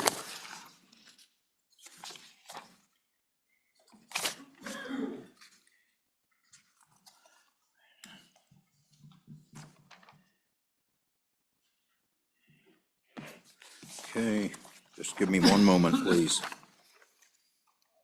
Okay, then I think I don't have any other amendments. Anyone else have any other amendments? Question being called. We're voting on Senate File 42 engrossed, low-carbon, reliable energy standards amendments. Mark, Mr. Chairman, can I just have one comment? yes, you can, please. You know, I voted no on this during the interim, and I will continue to vote no on this with the idea that in testimony, Mr. Luthi said it today, he said it doesn't matter whether you believe in the effects of carbon dioxide. And I think it does. HB 200 supported and codified EPA standards. That's what it did. And while making HB 200 better, this bill simply does the same. The increased cost of coal-fired plants, and at the same time, increasing generation costs and ratepayers' costs is important. It confirms the narrative that coal is not cheap, dispensable power. Because every attachment that we do to a power plant increases that cost of coal-fired generation. Every bit of it. It's another thing to voluntarily embark on a program for CO2 injection, which I divide the two. I think we need that. So I'll be a no on this and continue efforts to repeal HB 200 in the effect that it does codify EPA standards. Okay, thank you, Representative, very much. Other comments before we vote? Okay. All right, Mark, go ahead, call the roll. Again, we're voting on Senate File 42 engrossed, low-carbon reliable energy standards amendments. Representative Banks, Aye. Representative Conrad, Aye. Representative Heiner, Aye. Representative Knapp, No. Representative Larson, Aye. Representative Lawley, Aye. Representative Tarver, Aye. Representative Western. Chairman Burkhart. Aye. 7 aye, 2 no, do pass with amendments. Okay, so anybody want to jump all over this one on the floor and volunteer and go up and, yes. Yes, who wants to floor manage it? Oh, okay. I guess I've been volunteered. Yes, well, we'll back you up. This, yeah, okay. You up. All right, they're learning quickly. With that, we are adjourned and we're a little over time. I apologize for that, but I did want to wrap this one up.